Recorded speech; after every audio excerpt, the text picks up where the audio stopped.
Wilder Show podcast. That is correct. I'm Scott. That's Lauren. Hello. Hi, Lauren. Hi. How are you doing today? I'm well.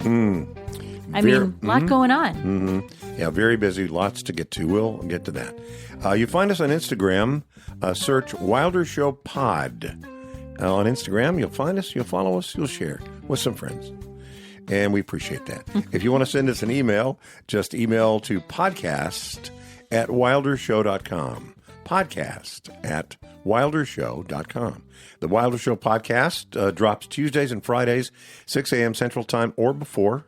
Spotify, Apple Podcast, iHeart, Amazon, YouTube, whatever, or wherever you get your podcasts. So like, rate, follow, subscribe, and share. And welcome to the Wilder Show podcast.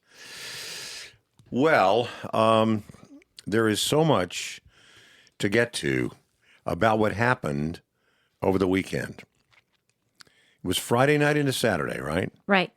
And normally on Friday night, I would want to watch Dateline. Probably Dateline. Yeah, probably Dateline. So I don't mean to finish your sentence, but I knew how that one was going to end. So probably Dateline. And, interested in a little mystery, want to find out, why the husband did it. Not if, but why. No, whether. Or in the case of the rarest of cases that she did it. That happens sometimes. What he did to deserve it. So either way, he's in trouble. I'm tuning in, and I think I'm going to watch that. But no, in fact, there is a bombing run going on, and that is how I spent the entire weekend. Was watching all that went on. Yeah, and so I know that we have people in our lives who might go, what is going on? Yeah, what exactly is the deal? And I mean, why did anybody do that? And is that right? Or do you think that's good? Or premature? Whatever? Yeah, is it premature? Did he say he was going to wait? Why didn't he wait? Why did he wait? I thought I heard him say something about 2 weeks. He said up to 2 weeks. And anyway, so let me say one thing about that.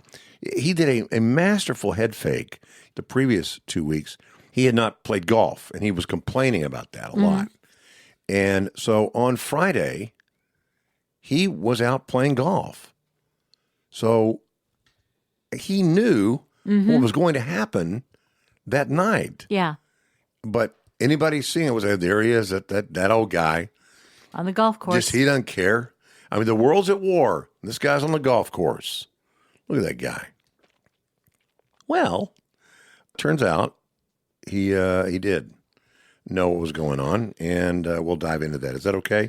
Oh yeah, I think we have to. It's a little bit involved. I mean, but I think it's important. When things are happening so quickly, as Shepard Smith used to say, breaking news changes everything. By the way, until we had breaking news about Shepard Smith, it was a totally different thing. But it's true, though, as the news changes, it's kind of hard to go back. If you go back and try and search, well, wait a minute, like on Friday night, if it's Sunday and it caught you by surprise, there's so much that had gone on between Friday night and Sunday morning, you kind of can't go back and say, wait, bring me up to speed. Right. So if I may, I'm going to do a little retro here. On Friday night, we sent B-2 bombers with 30,000-pound bunker-busting bombs to attack 3 nuclear sites in Iran, in Fordo, Natanz, and Isfahan, I think. Here's the amazing thing. And we had seen last week that the refueling planes were being moved around. That's awfully weird, refueling planes. Well, the aircraft took off from Missouri and made an 18-hour journey to Iran and never stopped. They were refueled in the air. That's crazy. So that's 18 hours just to get there. Then they had to do their bombing runs. Okay, so some of the jets were sent to the west to be a sort of a decoy.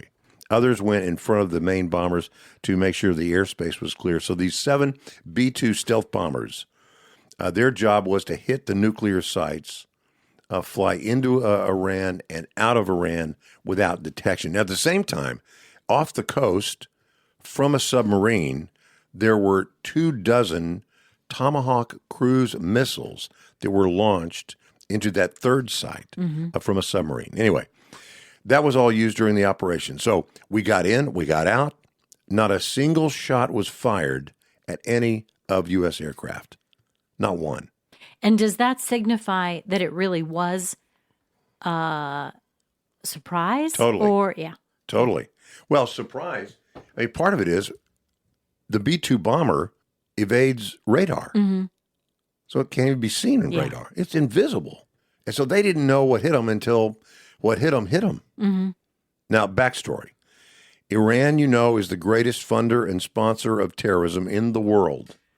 You hear Hezbollah, you hear Hamas, you hear the Houthis. That's all Iran. Yeah. They fund all that stuff. The stuff that happened on October 7th, 2023, in Israel, the whole thing that started all of this, it was Hamas. But when you hear Hamas, think Iran. Those attacks at that concert almost 2 years ago, yeah, that was Hamas, but they were funded, they were supported and backed by Iran. So, Iran, long history, seeking to destroy America, seeking to destroy Israel. Little Satan and great Satan, the big Satan. We are the big Satan. Israel is the little Satan. And they've been working toward a nuclear weapon for years, getting closer, getting closer, getting closer to what's called weapons-grade uranium. Okay? Presidential administration after presidential administration trying to negotiate for years, all the stalling, all the trickery by Iran. Meanwhile, they're finding ways to continue their whole nuclear ambitions. So they continue to enrich the uranium beyond the level needed for, we're told, domestic use. So you have you want to have nuclear power, clean nuclear power for electricity. Okay, great. So how much do you have to enrich this uranium? Now, I don't know much about enriching. Okay, I know nothing about enriching uranium. But how much do you have to enrich? It has to be enriched about 3% to 5%. That's it. For like a power plant. That's it. 3 to 5%. You say, well, what is it they were doing? They were at 60%. So clearly they were looking for something more than 60 is on the way to 90, and 90 is when you have bombs. Yeah. So it was nothing but use for bombs. There is no domestic purpose for uranium that is enriched beyond 20%. So on the way to 60, they're on beyond 60, they're on the way to 80%. And Israel finally said, you know what? Our intel tells us that we need to act before Iran can go any further, and so they did. That is sort of the backstory to what happened. So by all accounts, and we don't know because those bunkers were 250 to 300 feet underground. Think of a 30-story building. Now turn it upside down and make it go down into the ground. Right. That's how far down. Isn't that wild? Little worker people down there. They don't like the ant farms we had as kids. Little thing was like a. You're thinking Etch-a-Sketch. You like an Etch-a-Sketch? The plastic it was like that. Close together with the little ants are in there doing stuff, and some are down here. They're like way down here. They're doing way down here work. That's how far that. So we don't have people on the ground going down 300 feet or 200 feet or however long you get, because those bombs went down, and they had 6 bombs that hit that first site that I told you about, the very first site, which was sort of the big one. Fordo, that's where the big one was. That's where the mountain was. That's the one where it's 250 to 300 feet below. So, and have you seen the satellite images of those? I have. Is that unbelievable? Yes. The craters, it's like 3 in a row. And if it was a pistol, let's say you go to the shooting range, it'd be groupings. You say, look at the grouping. 3 right there. Those are big craters from 30,000-pound bombs that drilled into the earth, and when it got down to 250 feet, blew up. And they did 3 of them and 3 more. Wow. And those little groupings are right there. I thought it was unbelievable when you see the groupings on that. So that's what happened on Friday into Saturday into Sunday into yesterday. And here are the questions I think a lot of people want to know the answers to. How might they retaliate for what we did? I did wonder that. What is it that they might do? And so just a couple of things, if I could. One is, you know what the Strait of Hormuz is? I do. Okay, for those who don't know, the Strait of Hormuz is a little strip of water between Oman and Iran. And it is a shipping channel that about 20% of all the world's oil has to come through. So a fifth of all the world's oil comes through this one little strip of water called the Strait of Hormuz. Now, could they shut down or close the Strait of Hormuz? It's a big, big thing. Yeah. How much of our oil then would be impacted? What about our gasoline? What about all those things? Okay. Shutting down that thing would actually hurt Iran much more than it would hurt America. I mean, cutting off oil would have an impact on America. I mean, it could also impact, though, China and Russia. You think China and Russia wants to chime in on whether Iran should shut down? Absolutely they do. They could see that as a risk to them, too. So in this case, you think it's important that we have a working relationship and a conversation with the leaders of China and Russia? Sure. I mean, might it be the case that Trump could call Xi or call Putin and say, hey, listen, man, you know as well as I do, we're going to be okay if they shut down the Strait of Hormuz, but you guys aren't. And do what you can and put some pressure to. So that's possible. Doing this, shutting down the Strait of Hormuz, and then having everybody freak out because of what it would mean for the price of oil, because we get so much oil from them. Yeah. How many times have we said dependence on foreign oil is a national security issue? If you're depending on foreign oil, that's why we've always said energy independence is a national security issue. I know people like to say drill, baby, drill, and all that. But really, the thing is, if we are not energy independent, we could be held hostage either by countries that don't want to send us their oil or countries that own the access can shut down, for example, the Strait of Hormuz. So energy independence, as we've always said, is important. So we are never held hostage by something like this. I don't think they're going to shut down the Strait of Hormuz. Attack U.S. bases and assets. Now, this did happen in the middle of the day yesterday. And let me say a little bit about it, and we'll talk about what we know about what happened yesterday. Now, some believe what happened yesterday, and I believe this too, is just to show some kind of response to their people. Their people were all out on the streets, death to America, death to Israel, chanting and all that kind of stuff over the weekend. So after this thing happened, Iran knows we can wipe them out in a second, squash them like a bug. Knows that we can wipe them. Yeah. Absolutely. Yeah. They know that we can do that. But they have to show their people that they did something. So what they did yesterday was they fired some missiles at the U.S. base in Qatar. And they said they fired the same number of missiles as the number of bombs that we dropped on Friday night. But they also fired those missiles at a base that had already been evacuated, and they knew it. Yeah. And they contacted Qatar and said, hey, we're going to be firing some missiles at this location in case you guys want to intercept them. That sounds crazy, but they really did that. They really told them, hey, heads up, we've got to do this, got to put on the show. And so just know that they're going to be incoming, but we know there's nobody there. Nobody's going to be injured. But we have to put on some show, some sign of strength. All the missiles that were fired, except for one, were intercepted. And remember, they were fired at a base where nobody was. So none of this was really serious. They were not going to do it. And that's okay. I think that is the greatest sign of success of what President Trump did on Friday, is the fact that Iran could do, well, first of all, they could do nothing. We'll get to that in a second. But they could do anything they wanted to do. But they didn't do it. They could have fired missiles where there were soldiers. Right. They could have fired missiles and not given any warning to anybody. And they didn't do that. And they didn't do that because they know we beat them in this. So we'll get back to more of that in a second. But if Iran should change its mind and really wants to do damage, it would be an insane thing for them to do. It would bring the full weight of the American military on them. Don't you think they would have to know that a president who would do something as difficult as what was done over the weekend would easily do something far easier than that to do? Yeah. He wouldn't be held back from doing the easy thing. Right. He already did the hard thing. So I think they'd be crazy to do something to harm any U.S. soldier. Yeah. That's what I think. In fact, many of these things, based on what I think I'm going to be able to conclude, are not at all likely to happen. The next one is attacks inside the United States, maybe assassinations inside the United States, or attacks. Again, the full wrath of the U.S. military would be down on them.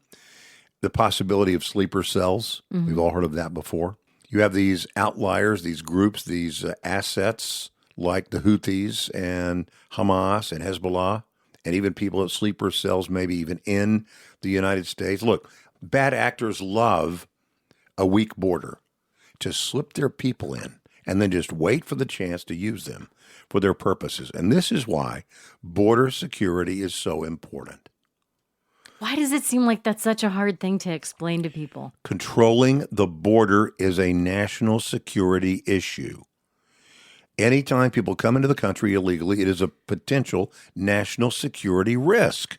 That's why when you look back at what the Biden administration, when you ease the ability for people to come into the country, it doesn't mean everybody coming in is a bad guy. It doesn't mean that at all.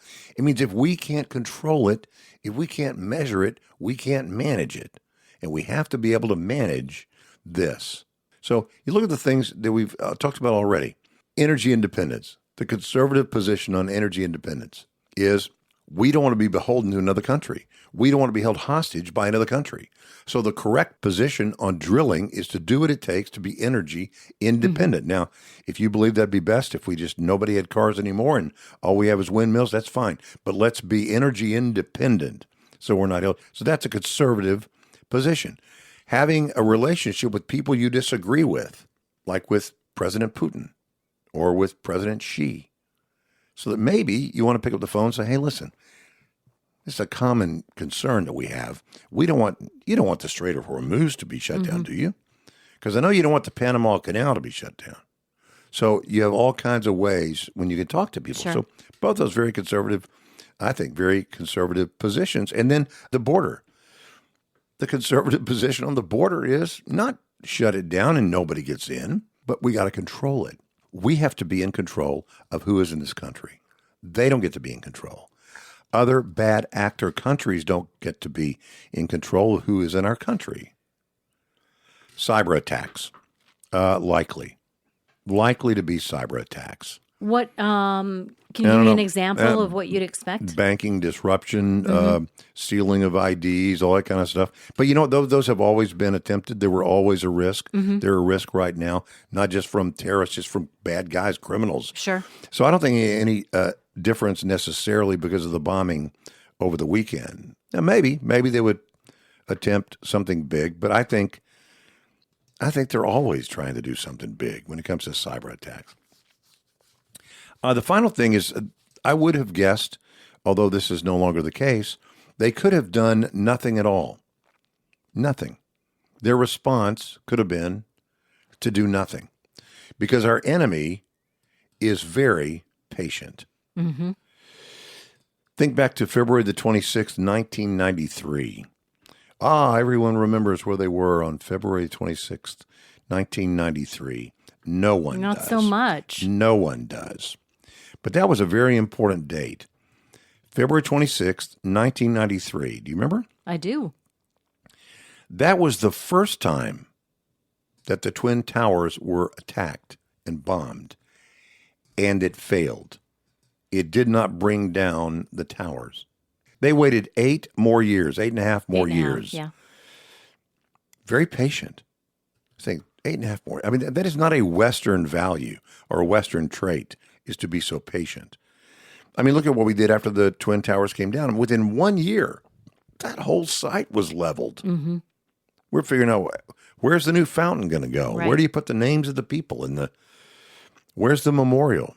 I was like, move on, man. We got to move on. It's very Western value. Tell you a quick little story.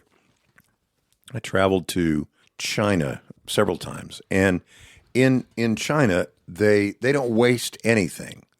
They don't waste any part of an animal. It's kind of gross. But they, when you're eating, like they don't waste anything. You eat it all. And they don't waste any land either. Like, let's say you want to be a farmer. Why want to grow tea or something. But you live on a mountain. Can't really farm on a mountain. Mm-hmm. Well, can't you? What they do is they tier farm. You ever seen these tiers? Only because you've shown this to me, but I've never seen anything like it before. It is crazy. If you'll Google tiered farming, not T-E-A-R, T-I-E-R, tiered farming. What they do is they don't waste any land either.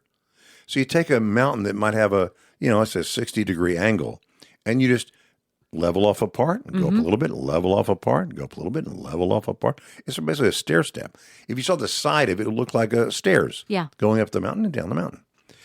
They tier farm. They do all this by hand. I mean, it's a guy out with a hoe going like this. Yeah. The first time I ever saw that, I was talking to one of the farmers and said something like, through an interpreter, if you got a tractor in here, you could do this, pretty quick. Much quicker, yeah. You know what his response was? His response was, if I don't finish this in my lifetime, my children will. It's not all about me. They talk about patience. Yeah. Talk about patience. So we're not like that. We say, let's go conquer it. You want to do this? Bulldoze it. Do whatever you got to do. Do it quickly. So one of the things that the enemy could have done, they could have done nothing. Could have just responded by saying, yeah, we're not going to do anything.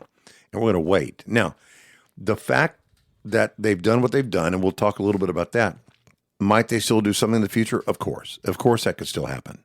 But I really do believe, and I would not say this had it not been for what we saw yesterday in what Iran did. But what Iran did is evidence that, it's a gentleman's way of giving up. If Trump was smart, and he did come out and say, yeah, their attacks on us were really weak. It's like, dude, read the tea leaves. They didn't hurt anything. They didn't blow anything up. This is their way of saving face. Right. And maybe now you can get them to the negotiation table. Now, we don't know what Israel's going to think about that. Israel may say, no, we still got the Khomeini to take care of and different things. And Israel is still bombing. So they're still doing what they do. But I believe, first of all, I know I told you this before we saw what happened yesterday. I believe he did the right thing. Yeah. We got in and we got out. And it was successful. I think it was the right thing. It was bold, to be sure. He did what others before him talked about and never did. If Obama had done what Trump did, if Obama had done in his years with North Korea, what Trump did now, we wouldn't have a nuclear North Korea. Wow. We wouldn't. Yeah.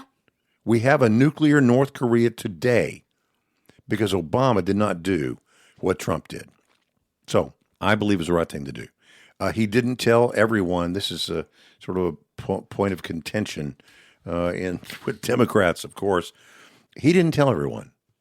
He didn't tell everyone. He didn't tell all the people in line. He told some, but not all. And why would he do that? That's not really fair. Well, sometimes people leak. Yeah. We could not have a single thing leak about this that happened last Friday night. They went with minimal communication, even radio communication. So what happened was when those planes got where they got, they had things they weren't even talking to each other. And they had fighter jets that were leading them or going before them. Nobody's talking to anybody. And then after that 18-hour and the bombing, they come back 18 hours. They're like 40 hours door to door, 40 in the air. I can't even imagine. It's two guys in each. I assume men. I don't know. I hope we never find out. I don't want to know. The Obama administration made the mistake of giving out SEAL Team 6, and that caused all kinds of problems down the road. So I hope we don't find out whoever it was. Who cares? It was an American airman. That's all we need to know. Their job. All he did was his job. Or her job. I don't know. He asked questions. Look, we don't want to do more than get in and get out. We want it to be a one-off. Want to go in, bomb them, and get out. Which, by the way, is exactly what Obama did with Osama bin Laden. Mm-hmm. Same thing. It's a different country. You didn't have permission to be there, and you went in there. You had a plan, and you worked the plan. You got in, you got out. And at that time, sadly, we left some aircraft on the ground. Mm-hmm. But the big difference this time, we didn't do any of that, in part because we had no boots on the ground. Yeah. This was completely out of the air. Now, they're different missions. You can't do CQC from the air. I got that. I understand that. Totally different. So don't send me your directions on that. And so some people went, some people weren't told when Obama did it. And finally, I would just say there is no, and you hear this all the time, there is peace through strength. Peace through strength. There is no peace without strength. And I think that saying has been around a long time. I mean, a really long time, like hundreds of years. Peace through strength? Mm-hmm. Mm-hmm. But the first time it was used in America, the concept, and it's been used, you heard Benjamin Netanyahu say, President Trump and I always say, peace through strength. And that's true. They always say it. Yeah. But so did the very first president, George Washington. Mm-hmm. First time it was used in the United States was in 1793 in George Washington's State of the Union address. Here's what he said. If we desire to secure peace, one of the most powerful instruments of our rising prosperity, it must be known that we are at all times ready for war. So basically, mm-hmm. if we desire to secure peace, it must be known that we are at all times ready for war. I think it was a success over the weekend. And I think time is going to show that it was. And I think what's going to happen is, and remember, who told you how long ago? I'm on record a long time ago saying, Donald Trump wants to win the Nobel Peace Prize. Yeah. And this is another one. You think this is a play for that? He's putting his resume mm-hmm. together. Oh, you know what? That takes up all our time, and it's time for Scattershoot. Let's go.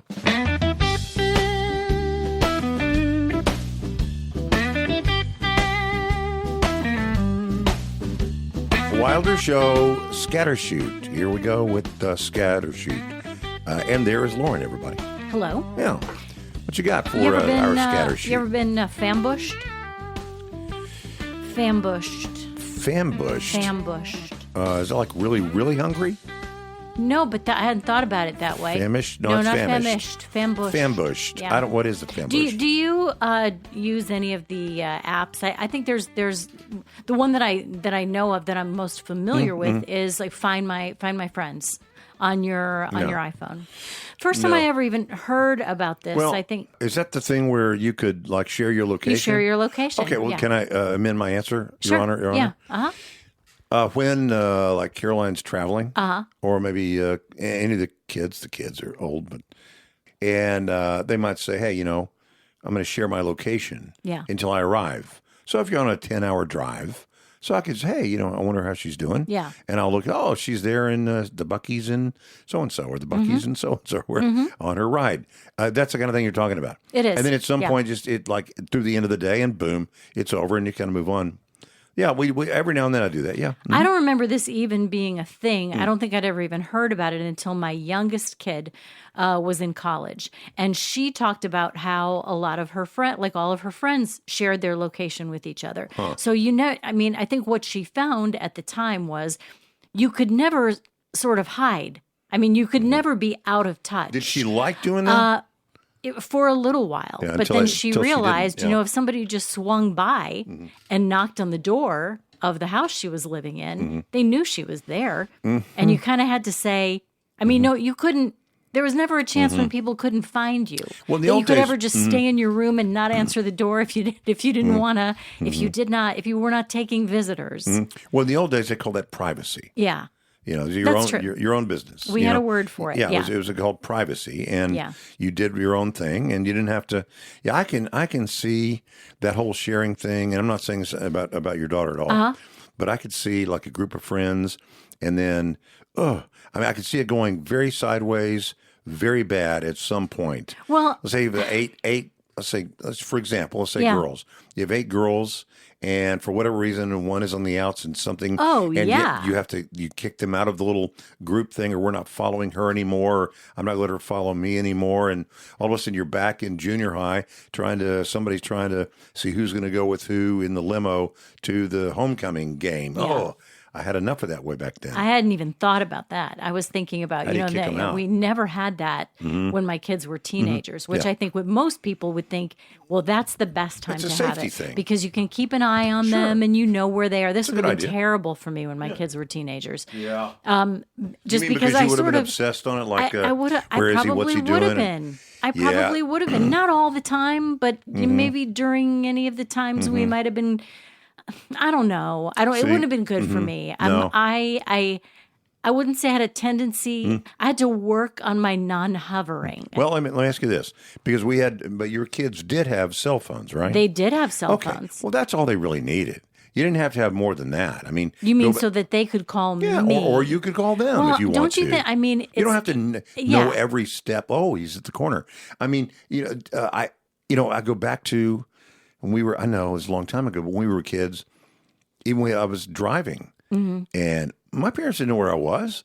I could have had a I car know. wreck. They had It's no so idea much where I was. different now, I though. know, but it's only different because we demand that this is our level of need for to knowledge of other people. It's Yeah. like, here's how you know when someone was home, they opened the door and walked in. Yeah. Or when you called someone in the old days, you didn't look down and go, I'm not talking to him again. You picked up the phone and said, hello. He said, this is Bill. Oh, shoot. Right? Right. So It was always a surprise. we didn't need to then know who this was before we answered the phone. And we don't need, is it nice? Sure. But we don't need to know that now. Right. It's because our needs have become so crazy. And maybe in the same way, we need to know where everybody is all the time. I don't. I know those things exist, like the Live 360 or whatever, and there are people that do it. And gosh, God bless you if it works for your family. Who am I to tell you don't do it? I just think I think there are even people listening right now that have some experience where that whole thing didn't go the way you thought. Backfired, maybe? Yep. Yeah. It didn't go the way you thought it would go. Or getting into it was no big deal. It was all one big happy thing. And then, okay, how do I tell her we're not doing that anymore? Yeah. Or she's not a part of this thing. Or she sees that we are all here, but So when my daughter, we didn't invite yeah, her. We didn't invite her to the lunch. Yeah. And she can see that all five that of we're us all there. that we're all here, and Yeah. she's not. Trouble, nothing but trouble. I I did when don't- my daughter turned it off for a while. There were some people who were upset with her. I'm sure. Like, why don't you want us to know where you are all Right. the time? Because it's not your business. Yeah. How about that? Yeah. Everybody is Miss Kravitz, man. The heck? Well, fambushing. Old reference. Okay. Fambushing is like ambushing. That's what that means. Ambushing. Okay, got it. Yeah. I'm sorry. Okay, You're got it. ambushed by Okay, your got it. family. I got it. Because you never get any privacy because they Right. always know where you are. I say, hey, And they watch you stop at the grocery store, Mm-hmm. which is just going to be a really quick trip in and out. I No, I need didn't. one thing. And before you know it, 3 teenagers are telling you, would you pick up this? Would you pick up that? Would you pick up No. this? Or you're going to Starbucks. You just want just a little bit of time just for yourself, and you get a little ping that your daughter would like her, I don't know, her Something. acai berry refresher Mama. or whatever. Yep. Or you're at a restaurant, and before you know it, your kid is walking across the parking lot to come and sit down and share your fajitas. nice. Yeah, it's nice. yeah. I No. don't know. So do I you don't know. do that or you don't do that? I mean, Well, in your life. And do we? Do you do it? Yes. Oh. If you ask me right now where any No. of my 3 adult children Goodness are, gracious. I could tell. Now, one of them, I'm not sure if he knows that I can. I think he turned it on, for a short purpose. For Is he a listener of the podcast? Probably not. Yeah. Probably not. Yeah, it's Probably not. I'll tell him not to listen Yeah, to that's this one. no, that's okay. for Sure, it's all right. I don't know. I mean, it might not bother him at all. Nobody's ever doing anything. No, I understand. No, but it's just- untoward. no, I understand. And I I understand. only I didn't mean that. I look at it every once in a while just because it's kind of fun to see what they're doing. 2 of them live in other cities, states, yeah. and but I could, I could get obsessed with it. for sure. Yeah, For sure. it's not my my deal. I can see where my sister is all the Oh, time. you do with her too? Yeah, I can see where my Goodness. mom is all the time. That's interesting. Well, see, Or wait, I can see where my mom's phone is all the time. there you go. If my mom is not with her phone, then I don't know where. Well, and that's true for anybody. And I would think, go back a couple of decades, that would have been true for my kids too. If a kid doesn't want you to know where they are, they'll leave the phone behind. And then they're in a worse place than they would be if they were just trying to avoid you finding out where they're going. See, I could see turning fambushing into fam shaming.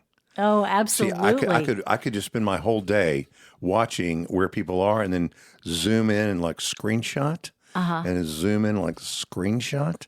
What's going on here? You got a little slideshow. You know, a later. slideshow and you doing pass there? it out to everybody. What were you doing there? Yeah, well, but I'm not into that. I mean, I am into the fam shaming, but I'm not. No, I don't do any of that. I think I like when people have their privacy. I like my privacy. Yeah. I don't like now if one of my kids is on a travel thing, and I think on the thing it comes up and it says something like, so and so is sharing their location with you. Would you like to share back with them? Sometimes I'll say, sure, I'll do that. And So you say, heck no. yeah, it's like, but I mean, sometimes I won't. But sometimes, yeah, okay, it's cool, whatever. But I don't, and it's not that anything's, secrets going on. It's just enough already with obsessing on other people's stuff. Even your own kids. Let them live, man. Seriously. I don't know. I can see it. I mean, that's spoken like a man whose kids are grown and good and healthy and made it through and aren't teenagers right now. Well, and I would say this, that I think it's totally different. In that case, I was talking about like for when they're out, when they're up and out. I'm not saying. You mean like what I do? I was kind of talking about you a little bit. No, I wasn't. I didn't mean to that about a family with young kids. It's a good thing. Look, I don't believe kids, within reason, you're still the parent, and if they're going to have a phone, if they're going to have some freedom, that freedom comes with responsibility, and it's up to you. Congratulations, it's up to you to deal with that. So if I were to do it today. If I had kids today, I probably would do it. But I'll tell you something, it might not be a two-way street.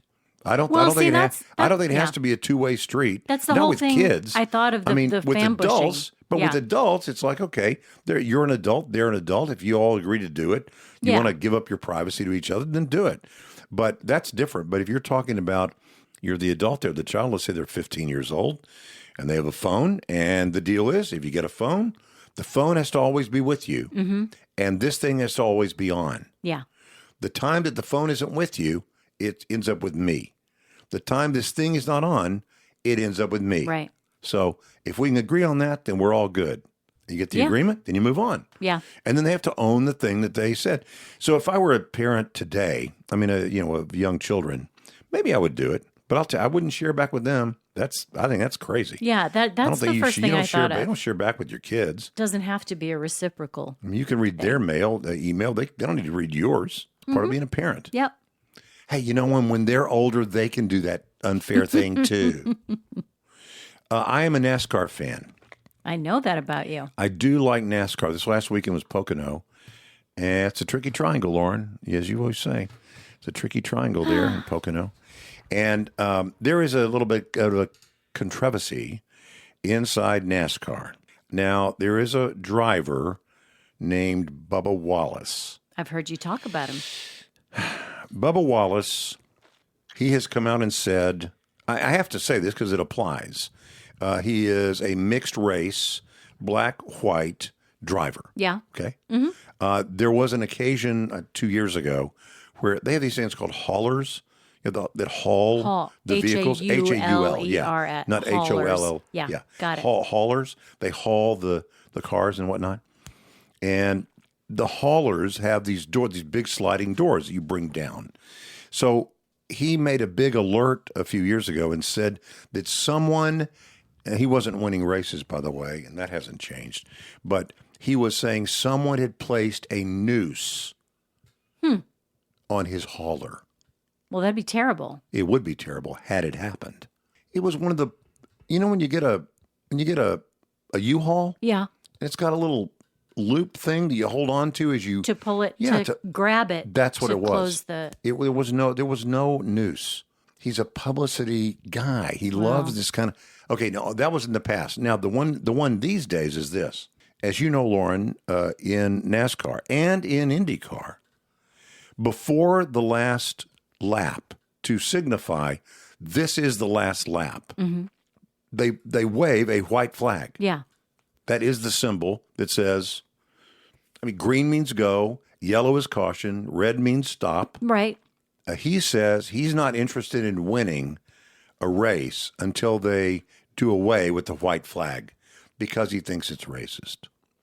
Does he just wants the flag to be a different color? Yeah. And see, all this time I how thought long has it how long has that flag been white? Forever. Forever. Forever. You can look it up. Forever. And all this time, all this time I thought he was losing races because he wasn't very good. But do you think instead it's because I didn't know it was a moral stand. The flag? Yeah. And here's the thing. Any owner that has a driver like that that says, I'm not interested in winning. Winning is how they make money, it doesn't beyond that, what you say beyond that doesn't even matter. It's like, dude, that's what you're paid to do. You're paid to want to win. Only one person wins. Yeah. So you're not going to win every race. You may not win any races. But we got to have everybody in every car be someone who wants to win. They pay millions of dollars for these cars and for the sponsorships. And to have somebody say, I'm not going to win. First of all, that claim is completely baseless. If he were a winner, this wouldn't be an issue. The controversy inside NASCAR, not to belabor this, but perhaps it's impossible at this point. But, it's a white sport for the most part. It's a white sport. He is the only non-fully white driver. There are a couple of Mexican drivers maybe, but he's the only one, maybe one Spanish driver.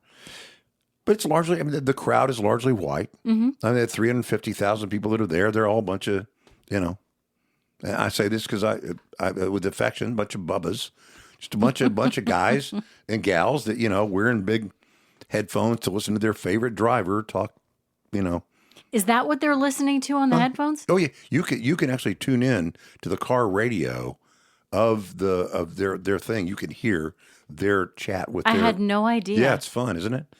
Anyway, so I don't know. I know it's not your bag. I got it. The Confederate flag and all that kind of stuff.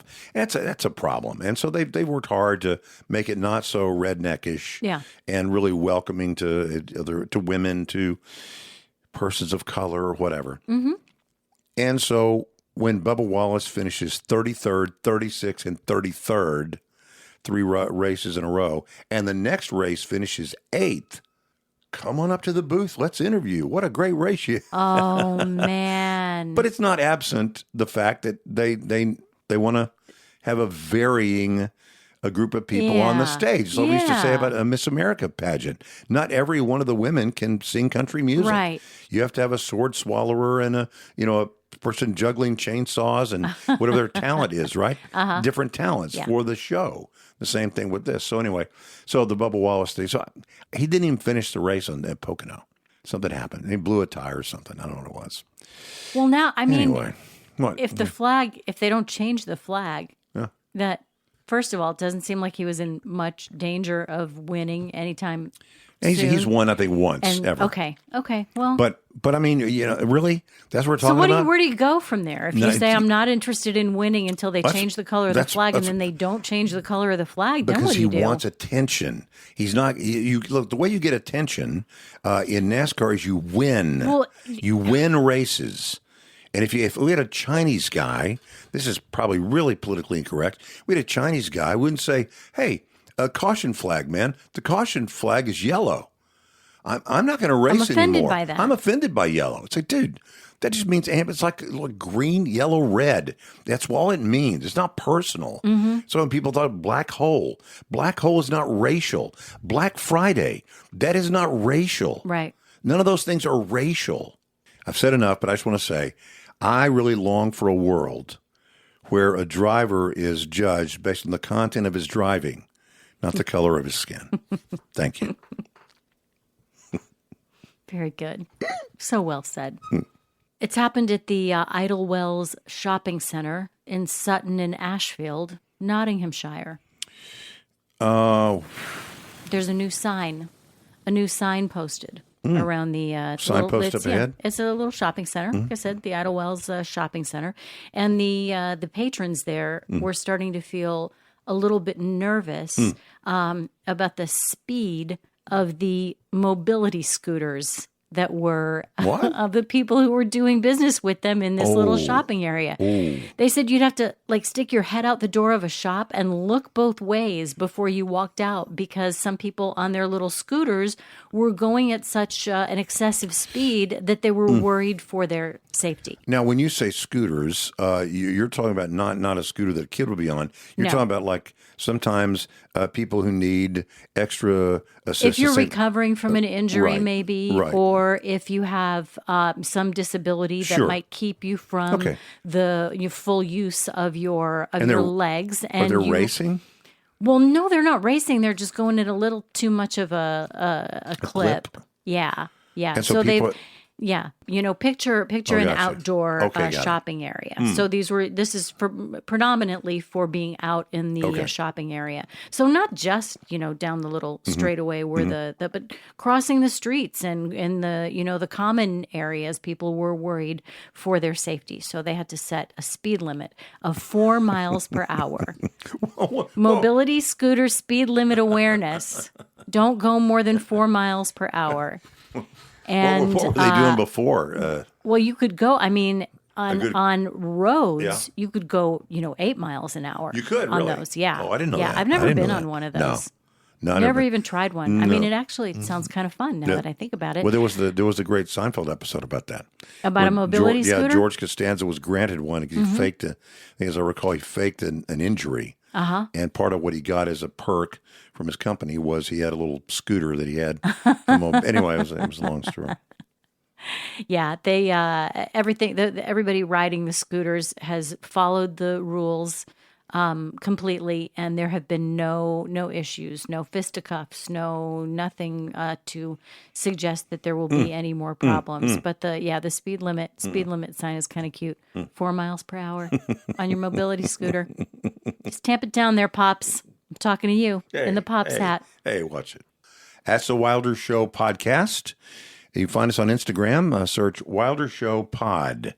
And you'll find us there on Instagram. If you want to send us email, just email to podcast@wildershow.com. Wilder Show podcast drops Tuesdays and Fridays, 6 a.m. Central Time or before, on Spotify, Apple Podcasts, iHeart, Amazon, YouTube, wherever you get your podcast. Like, rate, follow, subscribe, and share. Thank you, Lauren. Thank you. And we will see you next time.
do do do do do do